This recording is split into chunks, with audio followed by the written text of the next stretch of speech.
السلام عليكم ورحمة الله وبركاته.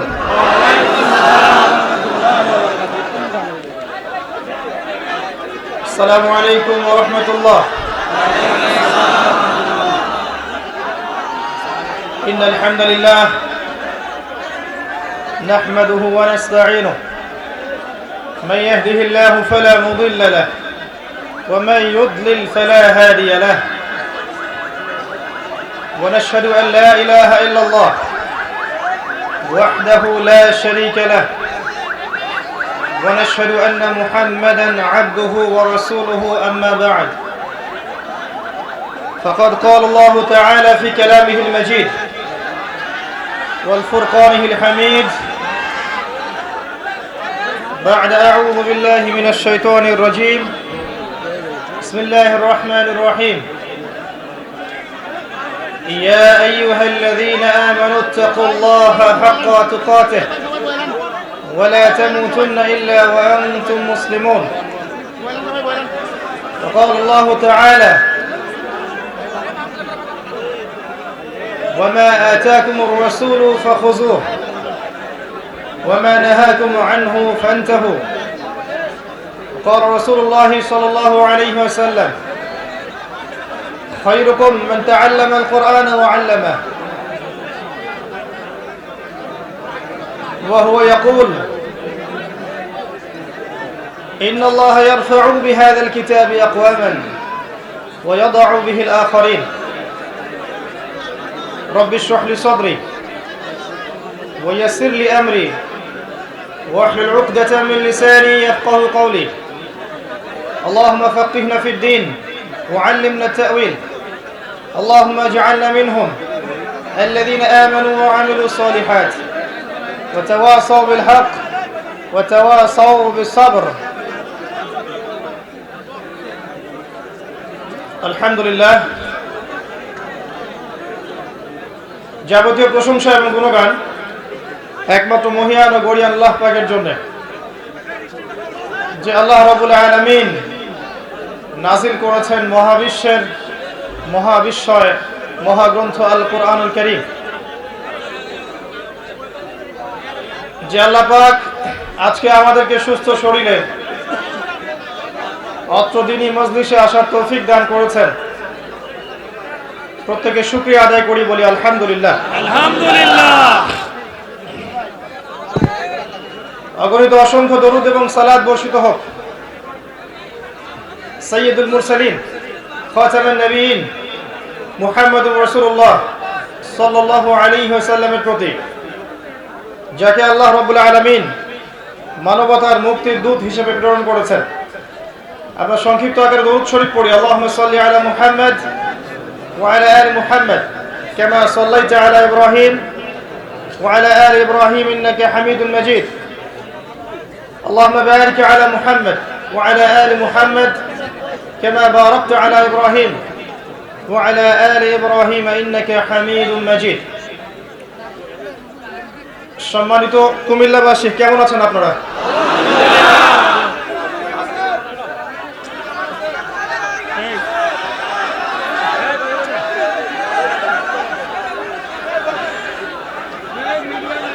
আলহামদুলিল্লাহ, আলহামদুলিল্লাহ আলা কুল্লি হাল ওয়া ফি কুল্লি মাকান। এই পরিবেশে কি দিনের কথা বলা যাবে? আমি কি উঠে যাব?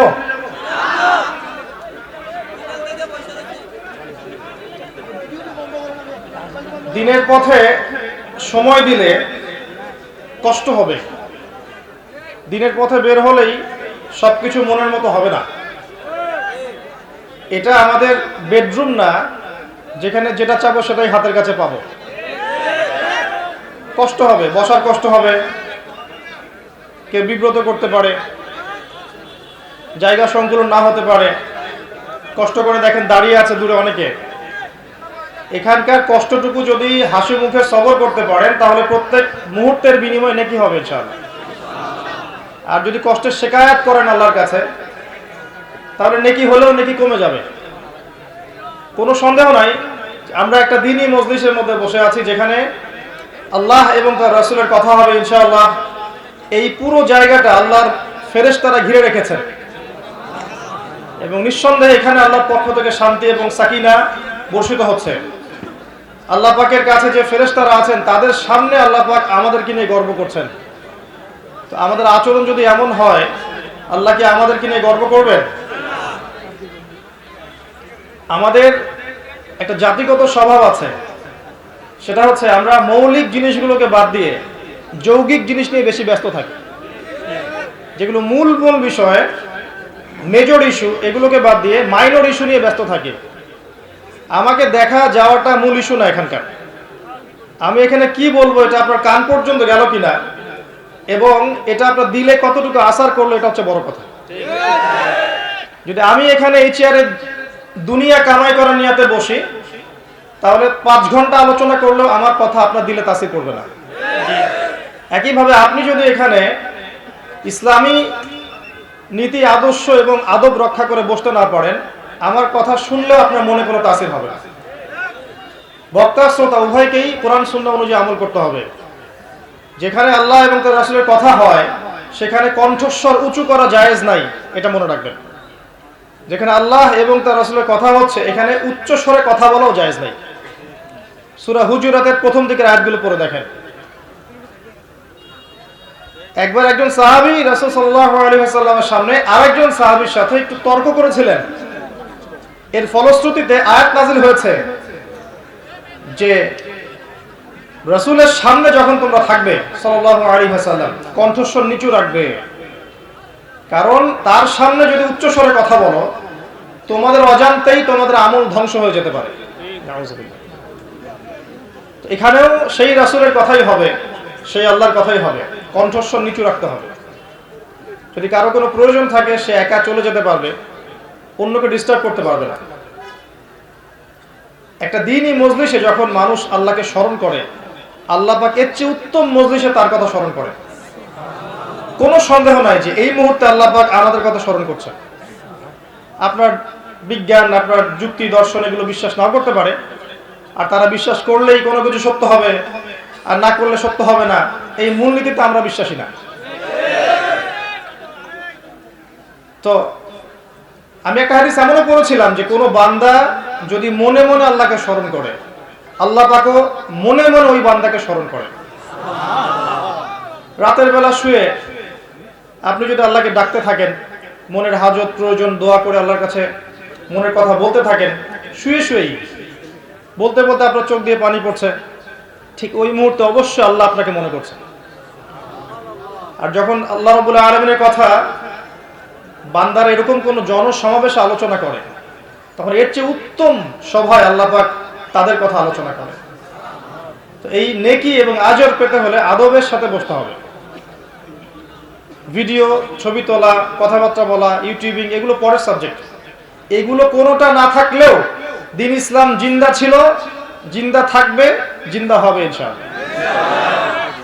এগুলো মাধ্যম হতে পারে, আর এইসব মাধ্যমের উপকারিতা যেমন আছে, ক্ষতি এর চেয়ে বেশি। ক্ষতি যে 1 ডিগ্রি হলেও বেশি, এটা আমার চেয়ে ভালো আপনি জানেন না। তো প্রচার যদি করতে হয় তাকওয়া বজায় রেখে আল্লাহকে ভয় করে সঠিক বিষয়টা উপস্থাপন করতে হবে। বিকৃত করে, অংশ কাট করে, উল্টাপাল্টা থাম্বলাইন দিয়ে এমন কিছু প্রচার করা যাবে না যাতে এই চেয়ারে যারা বসে আছে এরা আর বসার সুযোগ না পায়। যদি এমন পরিস্থিতি তৈরি করা হয় ইউটিউবারদের দিয়ে, তাহলে আমরা বলবো এই আমানতের খেয়ানতের পাপ পরকালে আপনাকে বুঝিয়ে দেওয়া লাগবে। দিন দিন আলেমদের সংখ্যা বেড়েছে না কমেছে? চ্যানেল বেড়েছে, আলেম কমেছে। চ্যানেল বেড়েছে, আলেম কমেছে। কোনটা বেশি উপকারী? চ্যানেল বাড়া উপকারী না আলেম বাড়া উপকারী? বাংলাদেশের এই উর্বর মাটিতে যত ওলামায়ে কেরাম জন্ম নিয়েছিলেন, বরেণ্য ওলামায়ে কেরাম যারা আছেন, যারা মারা গেছেন, তাদের একজনের জায়গা কি 1000 ইউটিউবার নিতে পারবে? 1000 সাধারণ মানুষ নিতে পারবে? একটা আলেম এত সহজে তৈরি হয় না। বছরের পর বছর তাকে পড়াশোনা করতে হয়, প্রতিদিন স্টাডি করতে হয়, সনদ নিতে হয়, ডিগ্রি অর্জন করতে হয়, জানা অনুযায়ী আমল করতে হয়, পরিশ্রম করতে হয়, নির্ঘুম রাত কাটাতে হয়। কত কষ্ট করে যে আলেমরা একটা আলেমের স্থানে যান, এটা আপনারা বুঝতে পারবেন না। হ্যাঁ, সমালোচনা করার সময় আপনারা অগ্রগামী হবেন, যে অমুকের এই দোষ আছে আর অমুকের ওই দোষ আছে, অমুকের আলেমের সব ভালো কিন্তু এটা খারাপ। দেখবেন লেকচার শুনবে, হ্যাঁ 1 ঘন্টার লেকচার ছিল, ওই 57 মিনিটে গিয়ে তিনি একটা কথা বলেছেন, এটার সাথে আমি একমত না। মানে মাশাআল্লাহ আপনি পুরো লেকচার শুনেছেন ওই একটা ভুল ধরার জন্য। তো আলেম হন, নিজে পড়াশোনা করে আলেম হয়ে দেখান।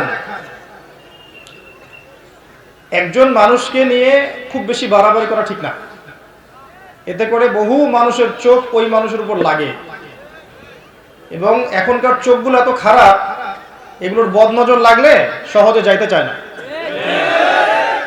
অতএব চোখ লাগানোর কারণ হয় না। দিন নিয়ে খুব বেশি আবেগী হওয়ার প্রয়োজন নাই। দিন বাস্তবতার নাম। দিন কিসের নাম? 5 ওয়াক্ত সালাত পড়তে হবে সবাইকে, এর নাম দিন। প্রত্যেকটা যুব সমাজকে 5 ওয়াক্ত সালাত আদায় করতে হবে। আমাদের যুবক ভাইরা যারা আছেন এখানে, মহিলারা যারা আছেন, বৃদ্ধরা যারা আছেন, আগে সালাত, এরও আগে আছে তাওহীদ কালিমা, এর নাম দিন। সুন্নত, বেদাতি আমল না করে সুন্নতে থাকা, এর নাম দিন। রিজিক খাবো হালাল, এর নাম দিন। প্রত্যেক দিনের রাসূলের সুন্নত যেগুলো আছে 24 ঘন্টা আদায় করতে হবে, এর নাম দিন। ইবাদতের জীবনে আপনি পাক্কা মুসল্লি থাকবেন, আর অর্থনৈতিক জীবনে গিয়ে পাক্কা সুদখোর হবেন, এর নাম দিন নয়। ইবাদতের ক্ষেত্রে আপনি নফল সদকা করছেন, ফরজ যাকাত দিচ্ছেন না, এর নাম দিন নয়। দেখবেন বাবা মাশাআল্লাহ তাহাজ্জুদ গোজার, মেয়ে মাশাআল্লাহ রাস্তায় জিন্স আর গেঞ্জি পরে ঘুরছে, এর নাম দিন নয়। তো একদিন মাহফিলে এসেছে যুবক, দেখবেন আজকে মাহফিল শোনার পরে ফজর নামাজে নাই, এর নাম দিন না। আবার দিনের কথা শুনবে শুনবে শুনবে, কালকে সকালে দেখবেন গার্লফ্রেন্ডের সাথে বসে কফি খাচ্ছে, এগুলোর নাম দিন নয়। আবেগের নাম দিন নয়। একদিন আসলাম, শুনলাম, মোসাফা করলাম, ভাই মাশাআল্লাহ আপনাকে ভালোবাসি, আলহামদুলিল্লাহ খুব ভালো। একটা কথা আছে না যে ফ্যান্টাসির নাম দিন নয়। শেকড় থেকে কাজ করতে হয়। নবী সাল্লাল্লাহু আলাইহি ওয়াসাল্লাম ওহী প্রাপ্ত হওয়ার পরে সাহাবীদেরকে শিক্ষা দিয়েছেন, আগে জ্ঞান শিখিয়েছেন। আগে জ্ঞানের প্রচার প্রসার করতে হবে, জ্ঞান দিয়ে আপনাকে জিহাদ করতে হবে। এখন এই বিশ্বের সাথে আপনাকে জ্ঞান দিয়ে জিহাদ করতে হবে। আগে এমন জ্ঞান অর্জন করতে হবে যে জ্ঞান অর্জন করলে আপনার সামনে কোনো কাফের, কোনো ফাসেক, কোনো মুশরিক, মুনাফিক, নাস্তিক দাঁড়াতে না পারে। এমন জ্ঞান আপনাকে অর্জন করতে হবে, এর নাম দিন। তারপরে আপনাকে আগে ওই জ্ঞানের উপর আমল করতে হবে, তারপরে আপনি দাওয়াত দিতে আসবেন। এই চেয়ারে বসে যদি আমি কথা বলেই যাই, আমার আমল না থাকে, কোনো সন্দেহ নেই আপনার আগে আমি জাহান্নামে যাব, নাউযুবিল্লাহ। আর এটা মনে রাখেন, আমি মাহফিলের এই পরিবেশে এসে বুঝেছি যে এই চেয়ারে যারা বসে সবাই বসার যোগ্য নয়। এমন বহু মানুষকে এই চেয়ার আপনারা বসান যারা আদৌ বসার যোগ্য নয়। এমন বহু মানুষকে আপনারা চিনেনই না, যারা কখনো ফেসবুকে আসেনি, ইউটিউবে আসে নাই, সারা রাত তাহাজ্জুদ পড়ে কাটাচ্ছে, সারাদিন দিনের খেদমত করছে। আমার মনে হয় এই মানুষগুলোর জন্যই দিন এখনো টিকে আছে। দিন অন্য একটা বিষয়ের নাম, দিন আবেগের নাম নয়, ফ্যান্টাসির নাম নয়। গভীরভাবে শেকড় থেকে আগে জ্ঞান শিখতে হবে। কোরআন, হাদিস, ফিকহ, ইতিহাস, সিরাত, ইসলামিক অর্থনীতি, ইসলামিক রাজনীতি, এগুলো পড়তে হবে আগে। এরপরে আপনি যেগুলো পড়ছেন, ফিজিক্স, কেমিস্ট্রি, বায়োলজি, সায়েন্স আর commerce, BBA, MBA, doctorate, engineering, doctor, medical science, সব পড়ছেন, এগুলো পড়েন, এগুলো পড়েন, কোনো সমস্যা নেই, কিন্তু আপনার বেস হতে হবে ইসলামিক। এগুলোর নাম দিন। একজন ডক্টর দিনের খেদমত করতে পারে, একজন ইঞ্জিনিয়ার দিনের খেদমত করতে পারবে, একজন অর্থনীতিবিদ দেশকে, উম্মাকে, রাষ্ট্রকে ভালো কিছু দিতে পারবে। একজন পলিটিশিয়ান, তার ভিতর যদি দিন থাকে, সে সমাজকে ভালো কিছু দিতে পারবে ইনশাআল্লাহ। তো দিনের প্রথম বিষয়ের নাম ইকরা, পড়ুন। এরপর আপনাকে আগে আমল করে দেখাতে হবে, এবং আপনার পরিবারের মধ্যে সেই আমলটা থাকতে হবে, নাহলে মানুষ আঙ্গুল তুলবে না। এখন তো আঙ্গুল তোলার জন্য সিসি ক্যামেরা চারপাশে, মানে ব্যক্তিগত জীবনে কি আছে এটা অনুসন্ধান করে বের করতে হবে। ব্যক্তিগত জীবনে কি করছি না করছি তাও সবার নখদর্পণে। এখন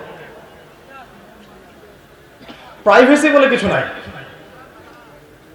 ফোনে কি করছি, অনলাইনে কি করছি, অফলাইনে কি করছি, বাসায় কি করছি, বেডরুমে কি করছি, সব মনিটর দেখো। শুধু আমার না, সবার। আর এমন এমন ব্রেইন ওয়াশ করে দিয়েছে ইসরায়েল আমাদেরকে, ইহুদিরা, পশ্চিমারা, যে আপনি প্রাইভেট লাইফের কাজগুলো করবেন, নিজেই পাবলিক করে দিবেন। প্রাইভেট লাইফে আপনি যে কাজগুলো করেন সেগুলোকে নিজেই ছবি তুলে ফেসবুকে পাবলিক করে দিবেন। কেউ কিন্তু মনিটর করছেন আপনাকে, আপনি নিজেই দিচ্ছেন। এই যে মাইন্ড প্রোগ্রামিং হয়েছে। অদ্ভুত অদ্ভুত দৃশ্য কিছু দেখা যায় মাঝে মাঝে। একটা ছেলে বসে আছে, ফোনটা বের করে নিজেই হাসতেছে, নিজে ছবি তুলতেছে। একটাকে নিজে হাসতেছে, নিজে ছবি তুলতেছে। হাসির কোনো কারণ নাই, কিন্তু মানুষ হাসে কখন? একটা হাসির ঘটনা ঘটেছে, আপনি হাসলেন। আর নবী সাল্লাল্লাহু আলাইহি ওয়াসাল্লামের সুন্নাহ মোতাবেক হাসাও কিন্তু সুন্নাত। হাসি মুখে সাক্ষাৎ করা, তারপরে মুচকি হাসি দেয়া, এগুলো সুন্নাত না? সুন্নাত। হাসির কোনো কারণ নাই, জাস্ট ফোনটা বের করে নিজেই হাসলো, নিজে ছবি তুললো, ফেসবুকে দিয়ে দিল। মানসিকতা দেখেছেন কেমন অসুস্থ হয়ে গেছে আমাদের? একটা টিকটক ভিডিও করার জন্য জীবন দিয়ে দিচ্ছে পর্যন্ত, দেখেন না? আমাদেরকে ওরা অসুস্থ বানিয়ে দিয়েছে। এই টেকনোলজিগুলো দিয়ে কোনো কোনো ক্ষেত্রে আমরা অসুস্থ হয়ে গেছি। ন্যায় কোনটা, অন্যায় কোনটা, দেয়া যাবে কোনটা দেয়া যাবে না, কোনটা সত্য কোনটা মিথ্যা, এগুলার মানদণ্ড হারিয়ে ফেলেছে। এক কথায় প্রাইভেট লাইফ আর পাবলিক লাইফ এর পার্থক্য আমরা এখন বুঝতে পারি না। কোরআনে আল্লাহ পাক একটা প্রাণীর কথা বলেছেন, যেই প্রাণীটা আগে মানুষ ছিল, আল্লাহ পাক শনিবারের সীমা লঙ্ঘন করার জন্য ওদেরকে বানর বানিয়ে দিয়েছে, আছে না? ডারউইন কি বলেছে? বানর থেকে মানুষ হয়েছে, তাই না?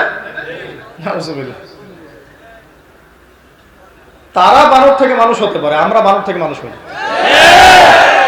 আমরা জানি সভ্যতা শুরু হয়েছে আদম আলাইহিস সালাম থেকে। কোরআনের পাতায় পাতায় নিয়ে যাবো আপনাদেরকে একটু পরে ইনশাআল্লাহ। কোরআনের পাতায় পাতায় দেখবেন সভ্যতা শুরু হয়েছে নবীদের দ্বারা, আর আমাদেরকে শেখানো হয় এখন সভ্যতা শুরু হয়েছে পশ্চিমাদের দ্বারা। পশ্চিমারা সভ্যতা শুরু করেনি, সভ্যতা শুরু করেছে নবীগণ। প্রত্যেক যুগে যুগে নবী পাঠিয়েছেন আল্লাহ পাক, আসমানি কিতাব পাঠিয়েছেন, হেদায়েত দিয়েছেন মানুষকে, পথ ভোলা মানুষকে জান্নাতের দিকে আল্লাহ ডেকেছেন। যারা স্বীকার করেছে নাজাত পেয়েছে, যারা আনুগত্য করেনি জাহান্নামে চলে গেছে। এই হলো পৃথিবীর সুন্নত। তো যে বিষয়টা বলছিলাম, যে এই যে বানর থেকে মানুষ হওয়ার বিষয়টা আসে, কোরআনে কিন্তু উল্টো একটা কথা আছে, যে এক শ্রেণীর মানুষকে আল্লাহ পাক বলেছিলেন শনিবারে মাছ ধরবে না। তারা মাছ ধরেনি, মাছ ধরার ফাঁদ তৈরি করেছিল। আল্লাহ পাক এদেরকে অভিশপ্ত করেছেন, বানর বানিয়ে দিয়েছেন। তাহলে কোরআনে উল্টা কথা বলা হচ্ছে। তো এই বানরের কথা বলতে গিয়ে একটা কথা মনে পড়লো। এই বানর আর কুকুর, এই দুটো প্রাণী, এরা জানে না যে প্রাইভেট লাইফ কি আর পাবলিক লাইফ কি জিনিস। আমার কথা শোনেন, বানর এবং কুকুর এই দুইটা প্রাণী বোঝে না যে প্রাইভেট লাইফ কি জিনিস, ব্যক্তিগত জীবন কি আর পাবলিক লাইফ কি জিনিস। তো এখন যারা আমরা প্রাইভেট লাইফ আর পাবলিক লাইফের পার্থক্য করার জ্ঞান হারিয়েছি, আমরা আসলে বানর আর কুকুরের স্বভাব গ্রহণ করেছি। আল্লাহ পাক আমাদেরকে বোঝার তৌফিক দান করুন, আমিন। শেকড় থেকে আসে, প্রথমে জ্ঞান শেখেন, উলামায়ে কেরামের সোহবতে যান, কোরআন পড়েন, হাদিস পড়েন, ইসলামের অন্যান্য সাবজেক্টগুলো পড়েন। যেগুলো বুঝবেন না, উলামায়ে কেরামের কাছে গিয়ে পরামর্শ নেন। একা একা সব বোঝা যায় না। কোনো মানুষ দাবি করতে পারবে না যে আমি একা সব বুঝি। হ্যাঁ, কিছু মানুষ দাবি করে, যারা সরাসরি কোরআন সুন্নাহ সব বুঝতে চায়, তারা দাবি করে। কিছু মানুষ দাবি করে যে কোরআন সুন্নাহ সরাসরি সব বুঝে ফেলবো, কোনো মাধ্যমের দরকার নাই। বড় বড় উলামায়ে কেরামের সোহবতে না গেলে কোরআন সুন্নাহ কেমন করে বুঝবেন? তো টিচার দরকার হয়, আলেম দরকার হয়, একটা ওসিলার দরকার হয়, সোহবতের দরকার হয়। এগুলো অর্জন করার চেষ্টা করেন। এরপরে নিজে আগে আমলটা করে দেখান, নিজের পরিবারের উপর সে আমলটা প্রতিষ্ঠিত করেন। হ্যাঁ, এটা ঠিক, পরিবারে প্রতিষ্ঠিত করাটা চারটাখানি কথা নয়। সবাই আপনার কথা শুনবে না, হতে পারে, কারণ নূহ আলাইহিস সালামের স্ত্রী তিনি একজন কাফের ছিলেন।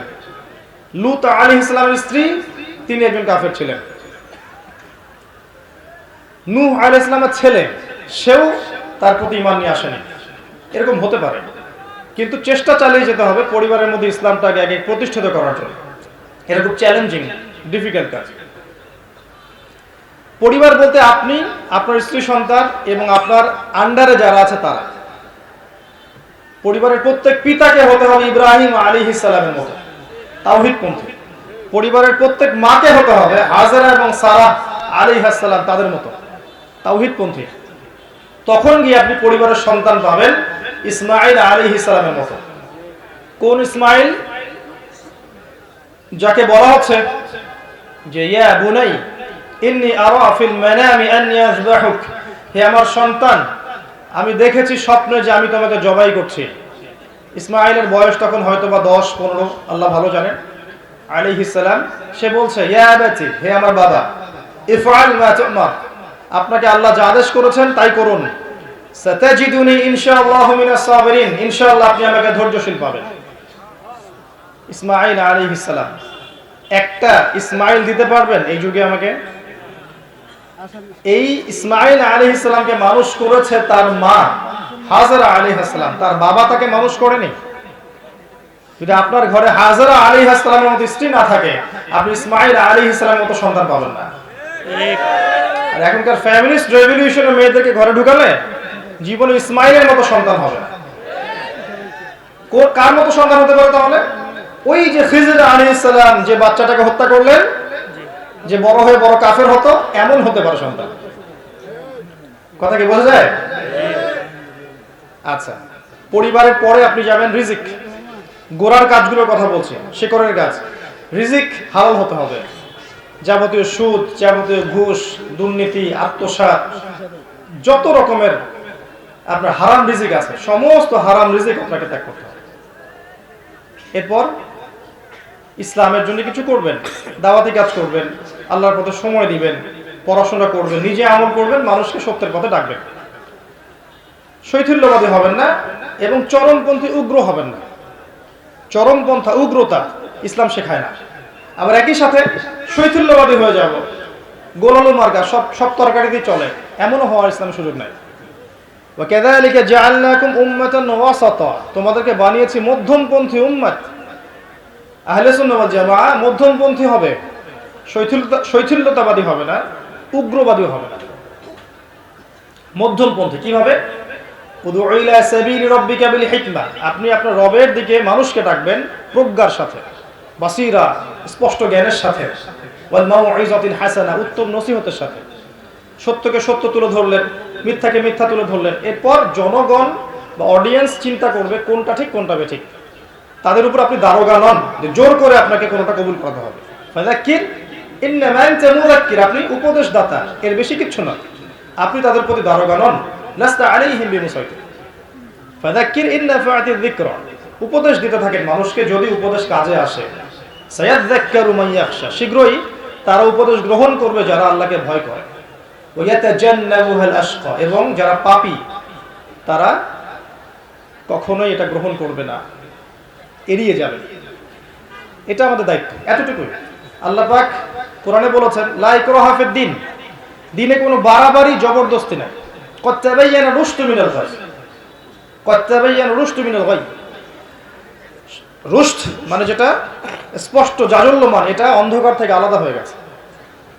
এতটুকু আমাদের কাজ। এরপরে আপনি আপনার মেধাটা কাজে লাগান।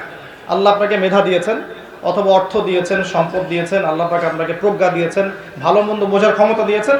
এগুলো দিয়ে আপনি যতটুকু দিনের জন্য করতে পারেন, একটা মসজিদ, একটা মাদ্রাসা, একটা এতিম প্রকল্প, একটা বিধবাদের প্রজেক্ট, বা একটা শিক্ষা প্রজেক্ট, অর্থনৈতিক প্রজেক্ট, কিছু একটা করেন দিনের জন্য, যাতে দিনটা এগিয়ে যায়।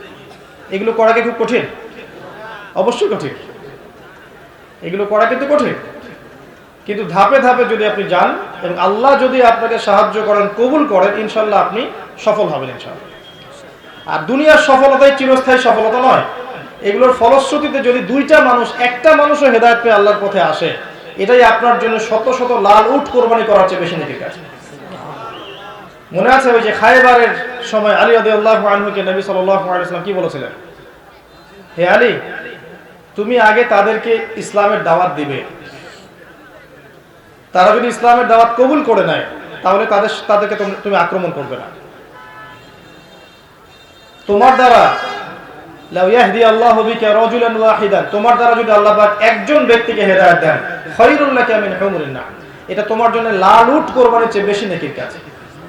আপনি যত মানুষকে ইসলামের দাওয়াত দিবেন, এই মানুষগুলো যত নেকির কাজ করবে, সমস্ত নেকির একটা অংশ আপনার আমলনামায় কি হবে? যুক্ত হবে। এর চেয়ে বড় ব্যবসা হতে পারে? একইভাবে যত মানুষ আপনার দ্বারা বিপথে যাবে, পাপ করবে, বিভ্রান্ত হবে এবং ভুল করবে, অন্যায় করবে, পাপাচারে লিপ্ত হবে, ওই সমস্ত পাপ কিন্তু আপনার আমলনামায়ও আসবে। একটা সদকায়ে জারিয়া, একটা গুনাহে জারিয়া। মনে করেন কেউ একজন পতিতালয় খুলেছে, কথার কথা, নাউজুবিল্লাহ, এখানে যত পাপ হচ্ছে, যে এটা খুলেছে তার আমলনামায় গিয়ে সমস্ত পাপগুলো যোগ হচ্ছে। মনে করেন কেউ একজন মসজিদ নির্মাণ করেছে, যত মানুষ এখানে সিজদা দিচ্ছে প্রতিদিন, সমস্ত মানুষের নেকির একটা অংশ তার আমলনামায় যুক্ত হচ্ছে। আমাদেরকে স্মার্ট হতে হবে। তাই আমি বলছি শুরু থেকে কথা, যে আবেগ দিয়ে নয়, শেকড় থেকে কাজ করেন, গোড়ার থেকে ইসলামের কাজ করে এগিয়ে যান। ফ্যান্টাসিতে ভুগবেন না, খুব বেশি মাতামাতি করবেন না। অনেক পিছিয়ে আছি আমরা, বিশ্বাস করেন, আমরা অনেক পিছিয়ে আছি এখনো। প্রাইমারি লেভেলের কাজই হয়নি। তাই বড় বড় স্বপ্নের কথা পরে, আগে বেসিকটা ঠিক করেন, বেসটা ঠিক করেন। বেসটাই হচ্ছে জ্ঞান, ইলম, এবং ইলম অনুযায়ী আমল, হালাল খাওয়া, আদর্শ পরিবার থাকা, দিন ইসলামের দাওয়াতে কাজ করতে থাকা। ইনশাআল্লাহ দেখবেন পরবর্তী প্রজন্মকে তৈরি করেন, আল্লাহ চাইতো তাদের হাতে আল্লাহ পাক বিজয়ের পতাকা দিবেন। এমনি এমনি সফলতা আসে না। ইন্নাল্লাহা লা ইউগাইয়িরু বিকওমিন, আল্লাহ পাক কোন কওমের অবস্থা ততক্ষণ পরিবর্তন করেন না, হাত্তা ইউগাইয়িরু মা বিআনফুসিহিম, যতক্ষণ না তারা নিজেরা নিজেদের অবস্থা পরিবর্তনের চেষ্টা করে। এমনি এমনি সফলতা আসবে? আল্লাহ পাক সুযোগ দিয়েছেন 50, 60, 70 বছর, 100 বছর। আল্লাহ পাক দেখতে চান যে আমরা আল্লাহর জন্য কিছু করি কিনা। যদি না করে আল্লাহ আমাদেরকে সরিয়ে দিবেন, ইয়াস্তাবদিল কওমান গায়রাকুম, অন্য কওমকে আল্লাহ পাক এই জায়গায় নিয়ে আসবেন। সুম্মা লা ইয়াকুনু আমসালাকুম, তারা তোমাদের মতো হবে না। কথাগুলো বাস্তবিক কিন্তু রসকসহীন, তাই না? কিন্তু কথাগুলো বাস্তব। এবার আসেন আমাদের দিন ইসলাম, ভিত্তি কি? ইসলামের বেস কয়টা, ভিত্তি কয়টা? 5টা। কি কি বলতে পারবেন? কালিমা, নামাজ, রোজা, হজ, যাকাত। সম্পূর্ণ ভুল উত্তর। কালিমা, নামাজ, তারপরে যাকাত, তারপরে সওম, তারপরে হজ। এই যে যাকাতটাকে নিয়ে গেছেন পিছনে, এই জন্য নামাজ পড়া ব্যক্তিরা এখন যাকাত দেয় না। অথচ যাকাত হচ্ছে সালাতের পরের স্থান, সালাতের পরে যাকাতের স্থান। কেউ যদি যাকাত না দেয় এবং যাকাত দেওয়ার প্রয়োজনীয়তা অনুভব না করে এবং মনে করে যাকাত না দিলেও চলে, তার ইসলাম টিকবে না। কালিমা, সালাত, যাকাত, সওম এবং হজ, এই 5টা হচ্ছে ইসলামের ভিত্তি, স্তম্ভ। এগুলো হলো স্তম্ভ। ভাই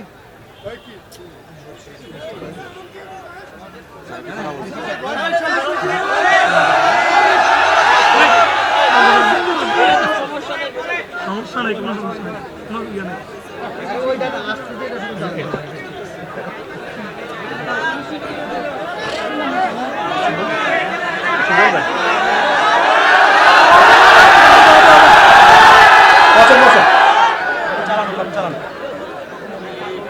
শান্ত হন, শান্ত হন, শান্ত হন।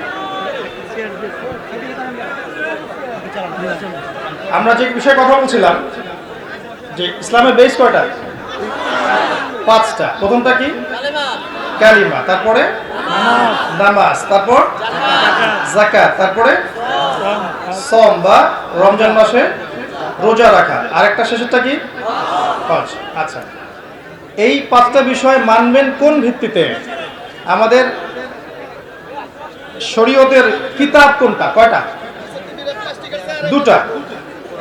একটা হচ্ছে কি আল কোরআন, একটা হচ্ছে নবীর হাদিস। এটা কোথায় আছে? বিদায় হজের ভাষণে যান। নবী সাল্লাল্লাহু আলাইহি ওয়াসাল্লাম কি বলেছেন? তারাকতু ফিকুম আমরাইন, আমি ছেড়ে যাচ্ছি তোমাদের কাছে কয়টা বস্তু? দুইটা বস্তু। লান তাদিল্লু মা তামাসসাকতু বিহিমা, তোমরা কোশ্চেন কালেও পথভ্রষ্ট হবে না যতদিন পর্যন্ত এই দুটাকে আঁকড়ে ধরে থাকবে। ওই দুটা কি কি? কিতাব আল্লাহ, আল্লাহর কিতাব, এবং সুন্নতে নবী, তার নবীর সুন্নাহ। আল্লাহর কিতাব তো বুঝি আমরা আল কোরআন, আর নবীর সুন্নাহ কোথায় পাবো? আপনারা কথা বলছেন কেন? আমি বুঝতে পারছি না। বক্তব্যের শুরু থেকে কথা বলে যাচ্ছে, আমি মনোযোগ দিতে পারছি না। সুন্নত গুলো কোথায় পাবো? হাদিসের কিতাবগুলোর মধ্যে সুন্নত আছে না? তাহলে আল কোরআন এবং সুন্নত এই দুটো হচ্ছে ইসলামের শরঈ মানদণ্ড, এবং এর ভিত্তিতে আপনি ইসলামের 5টা ভিত্তি পাচ্ছেন: কালিমা, সালাত, যাকাত, সওম এবং হজ। আচ্ছা, ইজমা কিয়াস কোথায় গেল তাহলে? ইজমা কিয়াস লাগবে না? সবকিছু কি কোরআন এবং সুন্নাহ সরাসরি দেয়া আছে? অনেক মাসআলা আছে যেগুলো সরাসরি কোরআন সুন্নাহ থেকে পাওয়া যাবে না, স্ট্রেট ফরওয়ার্ড। তখন কি করতে হবে? সাহাবায়ে কেরাম ইজমা দেখতে হবে না? আচ্ছা, ইজমা যদি কোরআন সুন্নাহর সাথে মিলে যায় নিব না? অবশ্যই নিব। যদি না মিলে তখন আলাদা বিষয়। কিয়াস কি জিনিস? একটা মাসআলার মূলনীতি দেয়া আছে কিন্তু সরাসরি সেই বিষয়টা কোরআন হাদিসে নেই, একটা মূলনীতি থেকে আরেকটা বিষয় বের করার নাম হচ্ছে কিয়াস। সিগারেট খাওয়া, এটা হালাল না হারাম কোরআনে কি সরাসরি লেখা আছে? হাদিসে কি সরাসরি লেখা আছে? এটা একটা মূলনীতির আলোকে বের করতে হবে না? এটাই হচ্ছে কিয়াস। এটা কি খারাপ? এটা কারা করবেন? যারা বিজ্ঞ, বরেণ্য, যারা স্কলার, আলেম, তারা এটা কিয়াস করতে পারবে। সবাই করতে পারবে? পারবে না। এখন কোরআন সুন্নাহ বোঝার ব্যাপারটা কি আপনি একা একা পারবেন? যদি আলেমের কাছে না যায়, মাদ্রাসায় না পড়ে, বা বরেণ্য ওলামায়ে কেরামের সোহবতে গিয়ে দিন না শেখে, সে কি পারবে কোরআন এবং সুন্নাহ থেকে সব মাসআলা বের করতে? পারবে না। এই যে আমরা দিন শেখার জন্য কিছু মাধ্যমের অবলম্বন করছি, এই অবলম্বনটা জায়েজ না জায়েজ? অবশ্যই জায়েজ। এটা না করতে পারলে আপনি সরাসরি কোরআন সুন্নাহ থেকে সবকিছু বুঝতে পারবেন না। তো আমরা রাসূল সাল্লাল্লাহু আলাইহি ওয়াসাল্লামের বিদায় হজের ভাষণ থেকে যা জানছি যে কোরআনের এবং সুন্নাহর মধ্যে রাসূল সাল্লাল্লাহু আলাইহি ওয়াসাল্লাম বলেছেন যে প্রতিটা বিষয়ের সমাধান আল্লাহ পাক দিয়ে গেছে। এর আওতায় আপনি ইসলামের 5টা মূলনীতি পাচ্ছেন। এখন প্রথম যে মূলনীতি কালিমা, এর এক কথা অর্থ হচ্ছে তাওহীদ। আল্লাহ পাকের একত্ববাদে থাকতে হবে, শিরক করা যাবে না।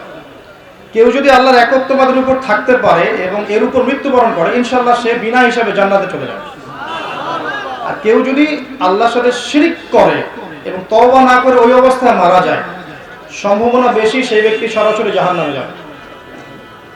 আল্লাহ পাক সূরা মাইদার মধ্যে বলেছেন যে ইন্নাহু মায়ুশরিক বিল্লাহ, নিশ্চয় যে ব্যক্তি আল্লাহর সাথে শিরক করে, ফাকাদ হারামাল্লাহু আলাইহিল জান্নাহ, সে ব্যক্তির জন্য আল্লাহ পাক জান্নাতকে হারাম করে দেন। ওয়া মাওয়াহুন নার, এবং তার জন্য জাহান্নামকে অবধারিত করে দেন। ওয়া মা লিয-যালিমিনা মিন আনসার, জালেমদের জন্য আল্লাহ পাক সাহায্যকারী রাখেন না। তাই তাওহীদে থাকলে আপনি জান্নাত পাবেন ইনশাআল্লাহ। শিরক করে ফেললেই জাহান্নাম ছাড়া গতি থাকবে না। শুনেন, নবী সাল্লাল্লাহু আলাইহি ওয়াসাল্লামকে আল্লাহ পাক বলেছেন লাইন আশরাকতা লা ইয়াহবাতান্না আমালুকা, হে নবী তুমি যদি শিরক করো তাহলে আমি তোমার আমলও ধ্বংস করে দেব। নবী সাল্লাল্লাহু আলাইহি ওয়াসাল্লামের আগের সমস্ত গুনাহ maaf, পিছনের সমস্ত গুনাহ maaf। তিনি একমাত্র ব্যক্তি যিনি আমাদেরকে ভাই বলেছেন। তিনি আমাদের জন্য হাউজে কাউসারে দাঁড়িয়ে থাকবেন পানি নিয়ে। তিনি এই উম্মতের কবিরা গুনাহগার ব্যক্তিদের জন্য সুপারিশ করবেন, তাদেরকে জান্নাতে নিয়ে যাবেন। যখন সবাই কিয়ামতের মাঠে বলবে ইয়া নাফসি ইয়া নাফসি, নবী সাল্লাল্লাহু আলাইহি ওয়াসাল্লাম বলবেন ইয়া উম্মতি ইয়া উম্মতি। তো নবী সাল্লাল্লাহু আলাইহি ওয়াসাল্লামের আদর্শ ফলো করতে হবে না? তার সুন্নাতগুলো আমল করতে হবে না? শুধু মুখে যদি বলি আমি আশিকে রাসূল, কাজে নাই, তাহলে হবে না। প্রত্যেকদিন 24 ঘন্টায় নবীর সুন্নাতগুলো আছে না? ঘুমানোর সুন্নাত, ঘুম থেকে ওঠার সুন্নাত, বাথরুমে যাওয়ার সুন্নাত, খাওয়ার সুন্নাত, নামাজের সুন্নাত, তেলাওয়াতের সুন্নাত, জিকিরের সুন্নাত আছে না? পড়াশোনার, ব্যবসা বাণিজ্যের, পরিবারের সুন্নাত আছে না? এই সুন্নাহগুলো যে আমল করতে পারবে ইনশাআল্লাহ, সেই নবীর সুপারিশ পাবে ইনশাআল্লাহ।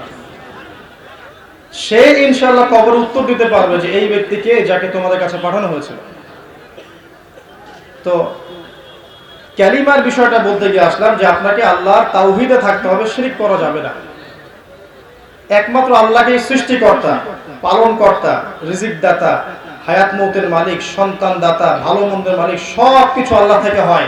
এই কনসেপ্টের নাম কি? তাওহীদ। এই তাওহীদের উপর থাকলে ইনশাআল্লাহ আপনি শিরক থেকে বেঁচে থাকবেন। কেউ যদি মনে করে না আল্লাহ ছাড়া আরো ইলাহ আছে, আল্লাহ ছাড়া কেউ সিজদা পাওয়ার যোগ্য, বা আল্লাহ ছাড়া কারো জন্য নজর করা যায়, কারো জন্য মানত করা যায়, আল্লাহ ছাড়া কেউ সন্তান দিতে পারে, আল্লাহ ছাড়া কারো কাছে দোয়া করা যাবে, তাহলে এই সমস্ত আকীদাগুলো হচ্ছে শিরকি আকীদা। কেউ এরকম আকীদা নিয়ে থাকলে এই অবস্থায় মারা গেলে জাহান্নামে যাওয়ার সম্ভাবনা বেশি। আল্লাহ ভালো জানেন, কোরআন হাদিস তাই বলছে। এর পরের পিলারটা কি? সালাত।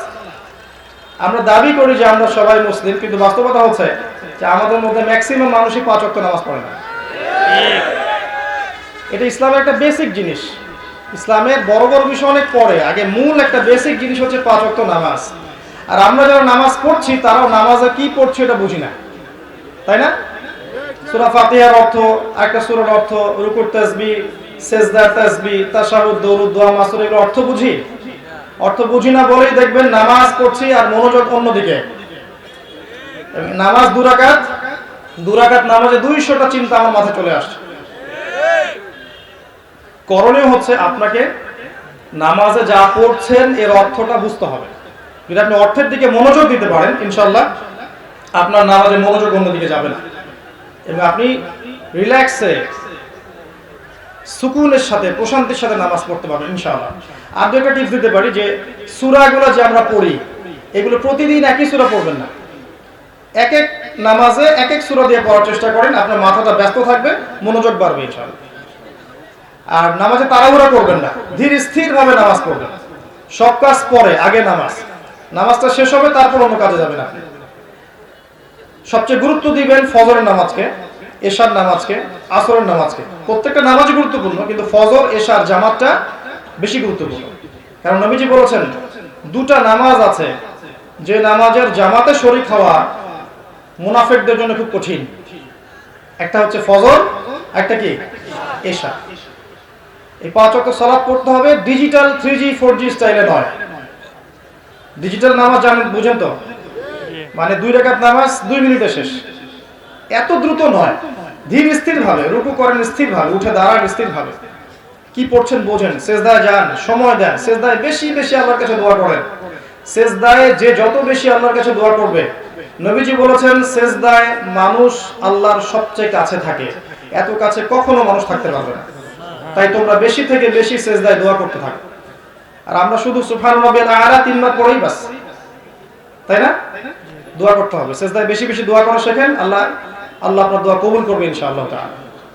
বেশি বেশি দোয়া করেন, নিজের জন্য করেন, পরিবারের জন্য করেন, সমাজের জন্য করেন, উম্মার জন্য করেন, দেশের জন্য করেন, সবার জন্য দোয়া করেন। কারো প্রতি হিংসা, বিদ্বেষ, গীবত, তহমত, সমালোচনার সংস্কৃতি রাখবেন।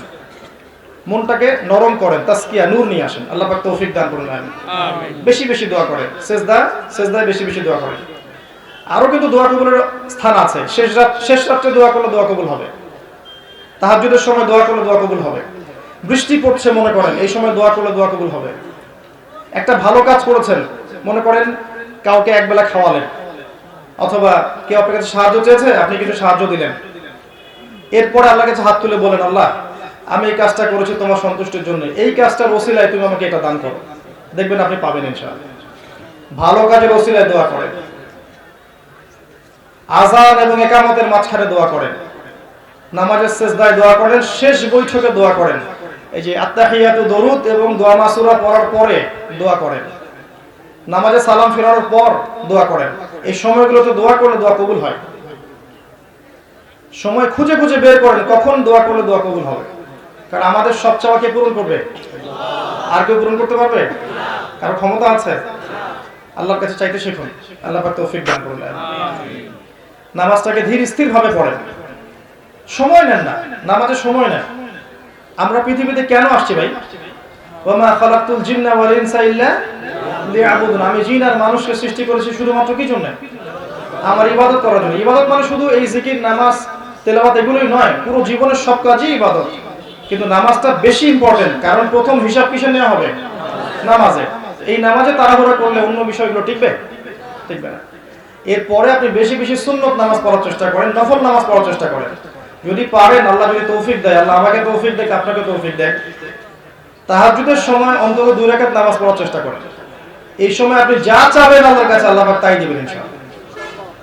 আল্লাহর নবী বলেছেন সাল্লাল্লাহু আলাইহি ওয়াসাল্লাম, আল্লাহ পাক রাতের শেষ অংশে প্রথম আকাশের কাছাকাছি আসেন, নিকটবর্তী হন।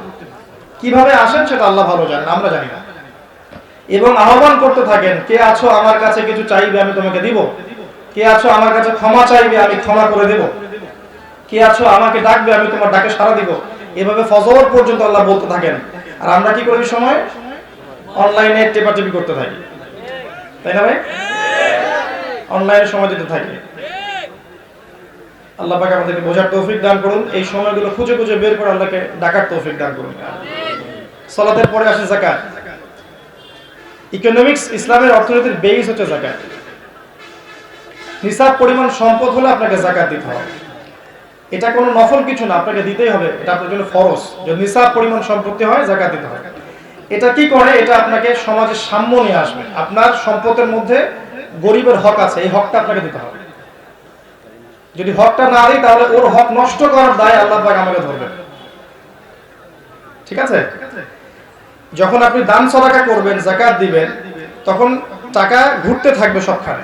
আজকে যে গরিব কাল ধনী হবে, যে আজকে দরিদ্র সে কাল ধনী হতে পারবে, তার অবস্থার উন্নতি হবে, সে দুবেলা খেতে পারবে। আর যদি এটাকে বন্ধ করে দেন তাহলে ওর হকটা নষ্ট হয়ে যাবে। এমন অনেক মানুষ আছেন যাদের একজনের যাকাতের টাকা দিয়ে শত শত মানুষের উন্নতি করা সম্ভব। সম্ভব না? যাকাতটা নফল কিছু নয়, অবশ্যই ফরজ, এটা দেওয়ার চেষ্টা করতে হবে। আল্লাহ পাক আমাদেরকে যাকাত প্রদান করার তৌফিক এনায়েত করুন, আমিন। এরপরে আছে কি? সওম। রমজান মাসে সওম। রমজান মাসে সওম রাখতে হবে। আমরা অনেকেই এখন সওম রাখি না। আমরা জানি যে সওমটা ফরজ, কিন্তু অনেকেই সওম রাখি না। অজুহাত দেই, ক্ষুধা লাগবে, কষ্ট হবে, বা পরিবারের মানুষ সওম রাখতে চাইলে আমরা বলি থাক, দরকার নেই, বড় হলে রাখবে না। সওম রাখতে হবে, এটার সায়েন্টিফিক বৈজ্ঞানিক উপকারিতাও আছে। রোজা রাখলে আপনি ফিজিক্যালি ভালো থাকবেন। মাঝে মাঝে যখন রোজা রাখবেন, সোমবারে, বৃহস্পতিবারে, মাসে 3 দিন, আপনি শারীরিকভাবে ভালো থাকবেন, ফিজিক্যালি ফিট থাকবেন। আর আপনি গরিবের ক্ষুধার কষ্ট অনুভব করতে পারবেন। যখন আপনি ক্ষুধার্ত থাকবেন, খাবার পানিও ছেড়ে দিবেন, আল্লাহর হারামগুলো ছেড়ে দিবেন, তখন হৃদয়ের মধ্যে নূর আসবে, তাসকিয়া আসবে ইনশাআল্লাহ। নূরের কথা বলেছি অনেকদিন, যে বেশি বেশি কোরআন তেলাওয়াত করলে কলবে নূর আসে। বেশি বেশি নামাজ পড়বেন, নফল নামাজ পড়বেন, কলবে নূর আসবে। বেশি থেকে বেশি আল্লাহর জিকির করেন, আল্লাহর কাছে দোয়া করেন, কলবে নূর আসবে ইনশাআল্লাহ, আত্মশুদ্ধি অর্জন হবে। যখন নূর আসবে তখন আপনি হিংসা, বিদ্বেষ, গীবত এগুলো ত্যাগ করতে পারবেন, তার আগে পারবেন না। মনটা নরম হবে। এবং বেশি বেশি মওতের চিন্তা করলে, কবরের চিন্তা করলে, পরকালের চিন্তা করলে কলবে নূর আসে। এই কাজগুলো খুব ইম্পর্টেন্ট। রোজা যে বেশি বেশি রাখবে তার হৃদয়ের মধ্যে নূর আসবে ইনশাআল্লাহ। আল্লাহ পাক আমাদেরকে রমাদানের সওম, আগামী রমাদান পর্যন্ত আল্লাহ আমাদেরকে বাঁচিয়ে রাখুন এবং রমাদানের সওমগুলো ঠিকঠাক মতো আদায় করার তৌফিক এনায়েত করুন। এছাড়াও রমজান মাসে কোরআন নাজিল হয়েছে, ওই কোরআনের হকটা আদায় করতে হবে। হকটা কি? 1 নাম্বার, কোরআন তেলাওয়াত শেখা, কোরআনের অনুবাদ শেখা, কোরআনের ভাষাটা শেখা, কোরআনের তাফসীরগুলো পড়া, আদেশ নিষেধগুলো মেনে চলা, কোরআনের শিক্ষা মানুষকে শেখা, এগুলোর হক। ওই রমজানে আছে তাহাজ্জুদ, আছে না? তারাবি, তাহাজ্জুদ, ইফতার করানো, এগুলো সংস্কৃতি আছে। এগুলোকে এনজয় করবেন, ভালোবেসে এগুলো করবেন, বিরক্ত হয়ে করবেন না। ভালোবেসে করবেন, দেখবেন ভালো লাগছে। এবং রমজান মাস চলে গেলে আপনার কষ্ট লাগবে। সবাই ঈদের আনন্দ করবে, আনন্দ সবাই করবে, কিন্তু যারা মুত্তাকি, আল্লাহর প্রিয় বান্দা, দেখবেন রমাদান চলে গেলে চোখ দিয়ে পানি পড়তে থাকে। এত সুন্দর একটা মাস ছিল, গুনাহ মাফের একটা মাস ছিল, চলে গেল। তো রমাদানের সওম রাখেন। আর সর্বশেষটা কি? হজ। সামর্থ্য হলে আপনি হজ করবেন। আল হজ টাইটেলের জন্য হজ করবেন না, হজ করবেন আল্লাহকে সন্তুষ্ট করার জন্য। হজ করলে মানুষ হাজি বলবে, মানুষ আমাকে অনেক সম্মান দিবে, পদমর্যাদা দেবে, এই জন্য হজ করবেন।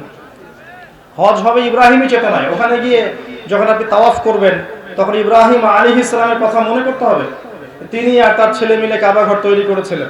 যখন সাফা মারওয়া সাই করবেন, তখন ওই হাজরা আলাইহিস সালামের সেই ত্যাগ, সেই হৃদয় বিদারক ঘটনা মনে করতে হবে, যে কিভাবে বাচ্চাকে দুধ পানি পান করানোর জন্য তিনি ছুটে গেছেন, একবারই পাহাড়, একবারই পাহাড়। ফিল করতে হয়। আরাফার মাঠে যখন যাব, কিয়ামতের মাঠটাকে চিন্তা করতে হবে। যখন আপনি রাসূল সাল্লাল্লাহু আলাইহি ওয়াসাল্লামের রওজায় যাবেন জিয়ারত করতে, এটা হজের অংশ নয়, পরে হয়তো যাবেন, তখন আপনি নবীর সামনে দাঁড়িয়ে যখন সালাম দিবেন, চিন্তা করবেন যে আপনি নবীর দিনের জন্য কি করলেন আজ পর্যন্ত। ভিতর থেকে ইবাদতগুলোকে ফিল করতে হয়, সালাত, সিয়াম, হজ জাকাতকে ভিতর থেকে অনুভব করতে হয়, তখন দেখবেন ইবাদতে আপনি স্বাদ পাচ্ছেন।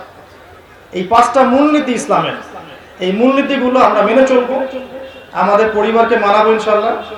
আমরা সাধ্যমতো আমাদের সেক্টর ইসলামের এই মূলনীতিগুলোকে, দাওয়াতগুলো প্রচার করবো, মানুষকে আল্লাহর পথে ডাকবো, মধ্যম পন্থায়, শৈথিলতাবাদী না হয় এবং চরমপন্থী না হয়, এবং মানুষের ভালো কামনা করবো। কারো প্রতি হিংসা, বিদ্বেষ, রিয়া, অহংকার, এই বিষয়গুলো রেখে মানুষকে আল্লাহর পথে ডাকা যায় না। সবার জন্য কল্যাণকামী হয়ে মনটাকে বড় করে মানুষকে আল্লাহর দিনের দিকে ডাকলে পরে দেখবেন দিন ইসলাম ইনশাআল্লাহ জিন্দা ছিল, জিন্দা আছে, জিন্দা থাকবে ইনশাআল্লাহ। আমি আজকে সফরজনিত কারণে অনেক ক্লান্ত, এই জন্য আমি লম্বা আলোচনা করতে পারলাম না।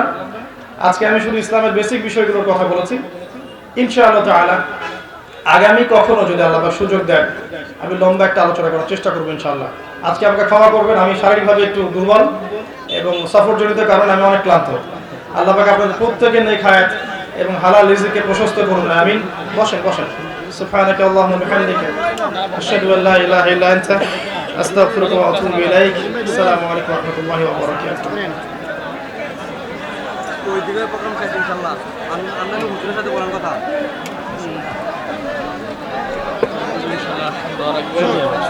আমি একটু ক্লান্ত, ভবিষ্যতে দেখা হবে।